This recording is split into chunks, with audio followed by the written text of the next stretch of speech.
السلام علیکم ورحمۃ اللہ وبرکاتہ۔ رسول کریم صلی اللہ علیہ وسلم نے صدقے کا اور بھیک مانگنے سے بچنے کا ذکر کرتے ہوئے فرمایا کہ اوپر والا ہاتھ نیچے والے ہاتھ سے بہتر ہے۔ اوپر والا ہاتھ خرچ کرنے والا ہے اور نیچے والا ہاتھ مانگنے والا ہے۔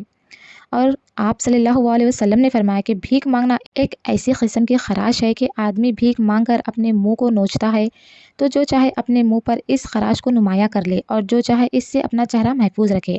ہاں، اگر آدمی صاحب سلطنت سے اپنا حق مانگے اور سوال کرے، اس کے پاس کوئی چارہ نہ ہو تو جائز ہے۔ اور آپ صلی اللہ علیہ وسلم نے فرمایا جو شخص مال بڑھانے کے لیے لوگوں سے بھیک مانگتا ہے وہ گویا انگارہ مانگتا ہے، تو اس کو اختیار ہے کہ بہت مانگے یا کم مانگے۔ دیکھیں، آج کل بہت سے لوگوں نے بھیک مانگنا اپنا پیشہ بنا لیا ہے۔ گھر میں ہزاروں روپیے ہے، ہل بیل والے کھیتی کرتے ہیں مگر بھیک مانگنا نہیں چھوڑتے۔ حالانکہ ایسے لوگوں کو بھیک مانگنا حرام ہے اور ان کو بھیک دینے والا گنہگار ہوگا۔ دیکھیں، ڈھول، ہارمونیم، سارنگی بجانے والوں اور گانے والوں کو بھیک دینا منع ہے۔ آج کل اکثر لوگ اندھے، لولے، لنگڑے، اپاہج کو بھیک نہیں دیتے اور گانے والی جوان نامحرم عورتوں سے گانا سنتے اور انہیں بھیک دیتے ہیں۔ یہ سخت ناجائز اور حرام ہے۔ اللہ اکبر۔